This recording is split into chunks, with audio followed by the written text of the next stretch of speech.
Permita el libre cierre de puertas.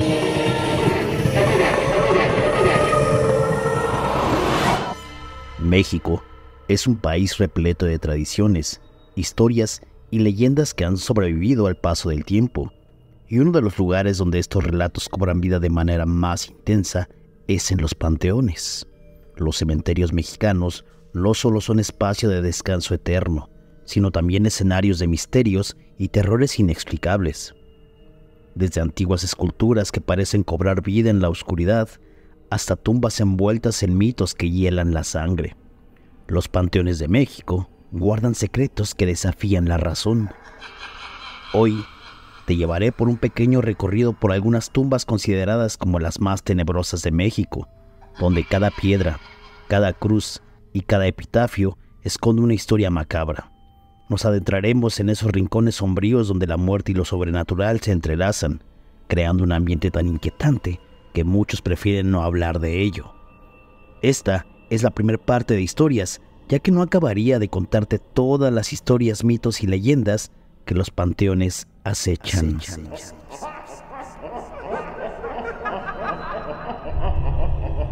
La tumba de la mujer de piedra.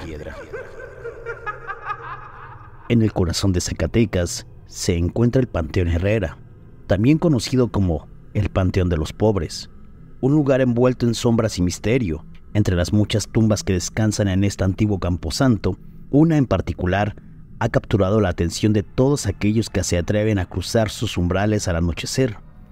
Es la tumba vigilada por la mujer de piedra, una figura petrificada que, según cuentan las leyendas, llora desconsolada sobre la lápida de un ser querido, con un realismo tan inquietante que muchos han llegado a creer que la estatua alguna vez fue una mujer de carne y hueso. Existen varias versiones que intentan explicar el origen de esta misteriosa figura. La primera de ellas cuenta la trágica historia de una anciana que, tras perder a su único hijo, se sumió en una profunda tristeza. Su hijo, que era su única razón de vivir, había fallecido inesperadamente, dejándola sola en este mundo. Incapaz de soportar su ausencia, la mujer comenzó a visitar su tumba todos los días, llorando desconsolada mientras sostenía una vela para iluminarse en la oscuridad. Con el tiempo, su dolor se hizo tan grande que dejó de ir a la tumba durante el día y comenzó a visitarla solo por la noche. Allí, entre susurros y plegarias, se aferraba a la fría lápida de su hijo, dejando que las lágrimas se mezclaran con la tierra bajo sus pies. Se dice que la mujer pasó tanto tiempo en ese lugar que su cuerpo comenzó a fundirse con la tierra y el polvo que la rodeaba. Finalmente, una madrugada, murió en la misma posición en la que siempre había velado a su hijo, y con el tiempo su cuerpo se petrificó, quedando para siempre como la mujer de piedra. Sin embargo, hay quienes cuentan una historia diferente, una aún más sombría. En esta versión, la anciana no lloraba la muerte de su hijo, sino su vida desdichada.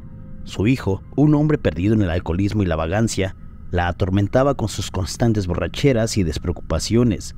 La mujer, que vivía en un estado de angustia permanente, esperaba cada noche su regreso, temiendo siempre lo peor. Con el tiempo, su salud se deterioró y una noche, el hijo regresó a casa solo para encontrar a su madre muerta en el suelo, con una vela apagada en la mano y una expresión de profunda tristeza en su rostro. Este trágico descubrimiento cambió al hombre para siempre. Afligido por el remordimiento, se dedicó a trabajar arduamente, dejando atrás su vida de excesos. Con el tiempo, reunió suficiente dinero para encargar la construcción de una tumba que honrara la memoria de su madre. Y así fue como la figura de la mujer de piedra tomó forma como un eterno recordatorio de su arrepentimiento. Aunque existe otra historia que los escépticos aseguran es la verdadera, pues dicen que detrás de esta gran leyenda existe algo menos sobrenatural, pero igualmente conmovedora. Guillermo, un joven cantero zacatecano, perdió a su madre a una edad temprana. A pesar del dolor, continuó con su oficio y, en honor a ella, esculpió la figura de la mujer de piedra. Esta obra le valió un premio en la Feria Nacional de San Marcos y, posteriormente, se convirtió en un monumento que simboliza el amor eterno entre una madre y su hijo. Independientemente de cuál sea la versión verdadera, la tumba de la mujer de piedra ha dejado una huella imborrable en la memoria colectiva de Zacatecas. Este monumento no solo es una obra de arte, sino un símbolo de devoción, el dolor y las leyendas que rodean al Panteón Herrera. En cada Día de Muertos, aquellos que visitan este lugar no dejan de acercarse a la tumba, compartiendo sus historias y avivando la leyenda que, año tras año, se mantiene viva a la imaginación de todos de quienes la escuchan. Incluso hay gente que dice que si dejas flores a un lado de la mujer de piedra, estas flores tardan bastante tiempo en marchitarse. Una leyenda bastante espeluznante. La leyenda de Nachito, el niño que murió por fobia a la oscuridad. ¿De niño le temías a la oscuridad? Imagínate llevar ese miedo a niveles tan grandes que se conviertan en una fobia, y esto sea la causa de ya no pertenecer a este mundo. Fue lo que sucedió con Nachito, un pequeño niño de tan solo 5 años de edad, y es que así como surge esta tenebrosa historia, Nachito, el niño que murió por fobia a la oscuridad, es una de las historias más famosas y espeluznantes del Panteón de Belén en Guadalajara, Jalisco. Su nombre completo era Ignacio Torres Altamirano, y según la leyenda, nació con una profunda fobia a la oscuridad desde su nacimiento. Nachito no podía soportar estar en los lugares oscuros.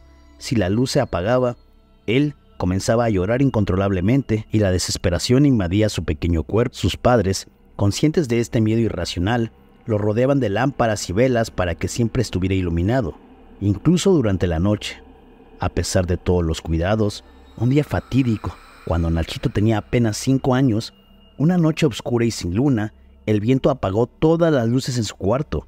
Cuando sus padres entraron a la habitación, a la mañana siguiente, encontraron a Nachito sin vida. Se cree que murió de terror, asfixiado por el miedo a la oscuridad. Devastados, sus padres decidieron enterrarlo en el Panteón Belén, pero incluso en la muerte, su fobia persistió. Al día siguiente de su entierro, el sepulturero encontró el ataúd afuera de la tumba, creyendo que había sido un acto vandálico. Volvió a enterrarlo. Sin embargo, se repitió durante varias noches consecutivas hasta que los padres de Nachito comprendieron que su hijo, incluso en la muerte, no soportaba estar en la oscuridad bajo la tierra. Fue entonces cuando los padres de Nachito decidieron poner fin al tormento que su pequeño sufría. Estaban convencidos de que su hijo no podía encontrar descanso debido a la oscuridad. Por ello, construyeron un sepulcro al aire libre, elevado sobre la lápida, y dentro de él colocaron un féretro de concreto con ranuras que permiten que la luz de la luna se filtrara durante la noche. Además, erigieron pilares de cada uno de los 4 costados del sepulcro, sobre los cuales encendían antorchas cada noche. Con estas medidas, los disturbios nocturnos de Nachito cesaron. Finalmente el pequeño pudo descansar en paz, protegido por la luz de la luna y el cálido brillo de las antorchas.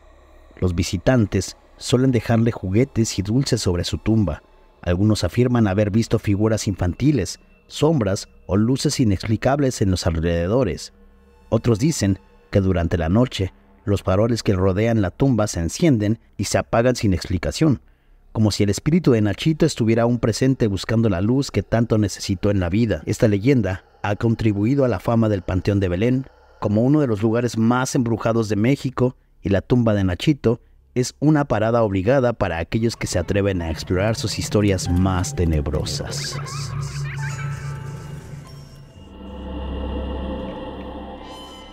La tumba de la bruja de San Cristóbal de las Casas.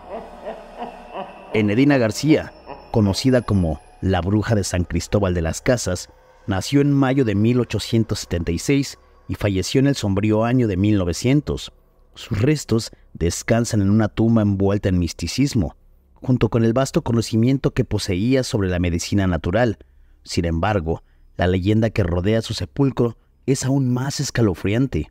Se dice que el día que la última sirena esculpida sobre su tumba caiga, Enedina regresará de entre los muertos, un presagio que muchos desestiman, pero que llena de temor a quienes conocen la historia. La razón es que la leyenda urbana cuenta que Enedina poseía una fortuna derivada de los trabajos que realizaba como bruja, y dicen que cuando falleció fue sepultada con todos sus bienes, ya que la sociedad de ese entonces consideraba su riqueza como un fraude y amenazaron a los familiares con condenarlos en caso de conservar ese dinero.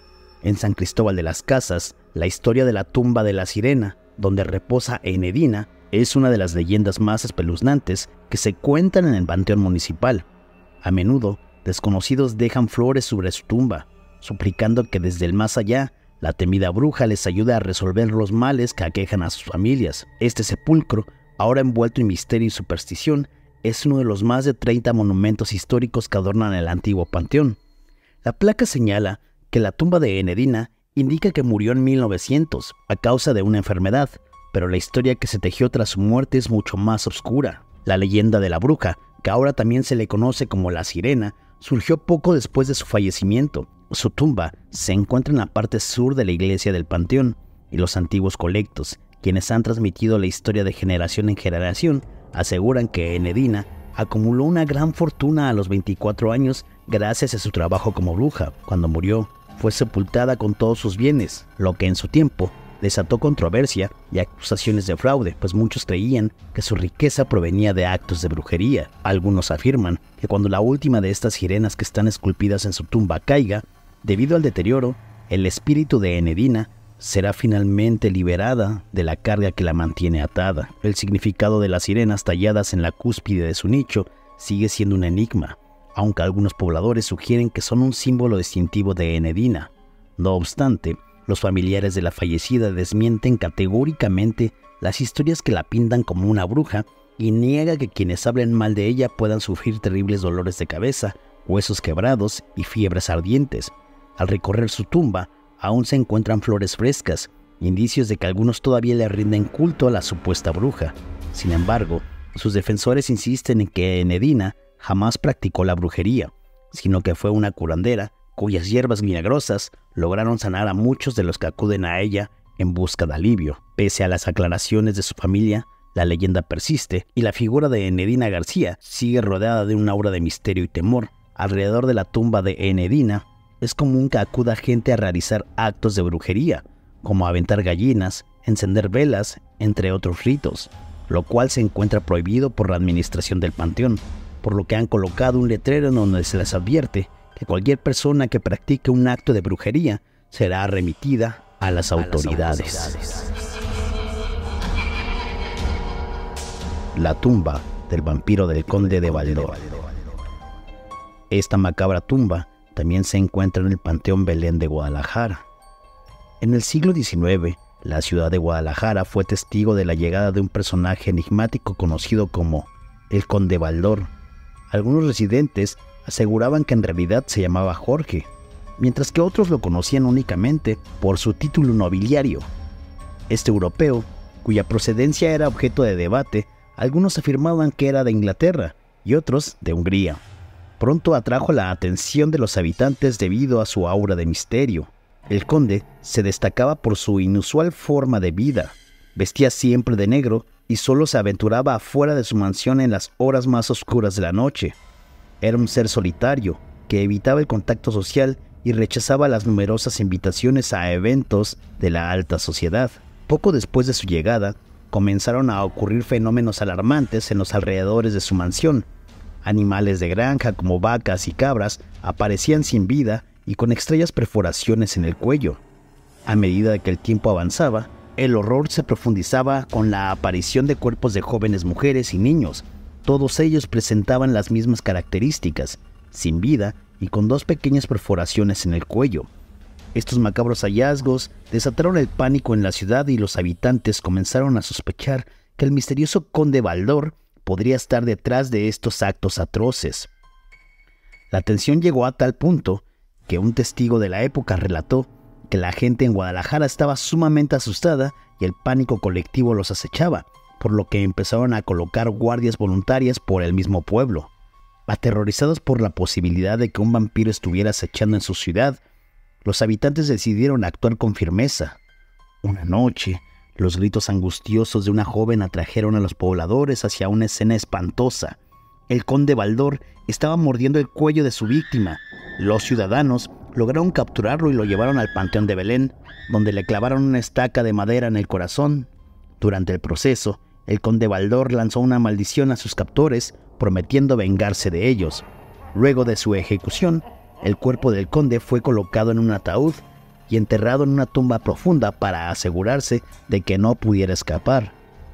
No obstante, meses después, ocurrió un fenómeno inquietante. Un árbol comenzó a crecer desde el lugar donde estaba su tumba.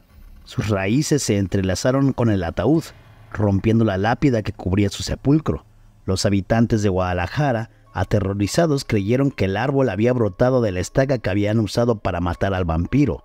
Algunos sostienen que durante la noche se puede ver los rostros de las víctimas del vampiro en la corteza del árbol y que al cortar un pedazo de madera brota sangre en lugar de savia. Para evitar que los curiosos interactúen con el árbol que está afuera de la tumba, las autoridades decidieron poner una reja para protegerla.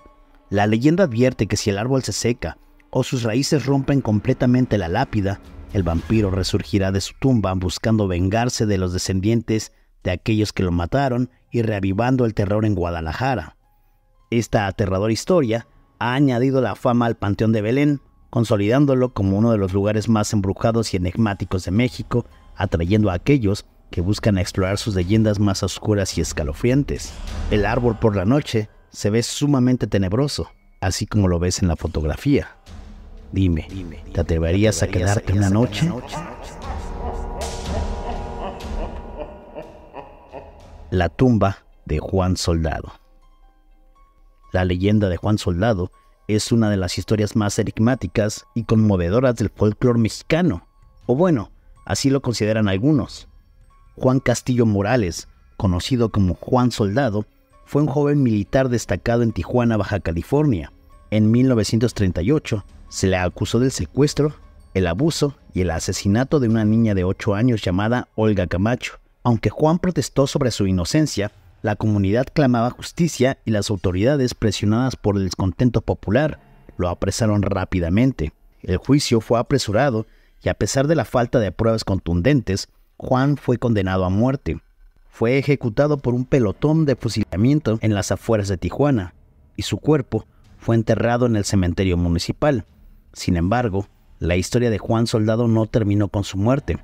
Poco después de su ejecución, comenzaron a circular rumores de que Juan había sido un chivo expiatorio, condenado injustamente para calmar a una población enfurecida. Estos rumores, junto con supuestos milagros atribuidos a su espíritu, dieron origen a un culto popular en torno a su figura. La tumba de Juan Soldado se convirtió en un lugar de peregrinación. Muchas personas comenzaron a visitarla dejándole ofrendas y oraciones, creyendo que Juan podía interceder en sus vidas, especialmente en casos de injusticia o peligro, así como ayudar a migrantes en camino hacia Estados Unidos, a personas enfrentando problemas legales y a aquellos que se sentían que habían sido víctimas de un sistema injusto. Veían que Juan Soldado era un mártir y así lo siguen considerando, un santo no oficial. Para otros, siguen considerándolo como un asesino. A pesar de que la Iglesia Católica no reconoce oficialmente a Juan Soldado como un santo, su devoción persiste, especialmente en la frontera entre México y Estados Unidos. Para sus devotos, la historia de Juan es un símbolo de lucha contra la injusticia y un testimonio de poder de la fe popular. Su leyenda sigue viva, demostrando cómo el sufrimiento y la tragedia pueden transformarse en esperanza y consuelo para muchos. Su tumba está rodeada de regalos, oraciones y ofrendas. Estar en ese lugar es bastante tenebroso, pues algunos aseguran que aún se escuchan los gritos de la niña de la que Juan abusó, pero algunos otros también dicen que Juan se aparece por las noches pidiendo justicia. Esta es la primera parte de las tumbas más tenebrosas y macabras de nuestro país. Aún faltan muchas más, pero si conoces alguna en particular, por favor házmelo saber en los comentarios. También cuéntame, ¿qué opinas de estas historias? ¿Te darían ganas de visitar algunas de estas tumbas? Espero estas historias te hayan gustado. Si fue así, por favor compártelo. Déjame un comentario y dime qué piensas. Yo soy el Tío Taku y nos vemos en el próximo video.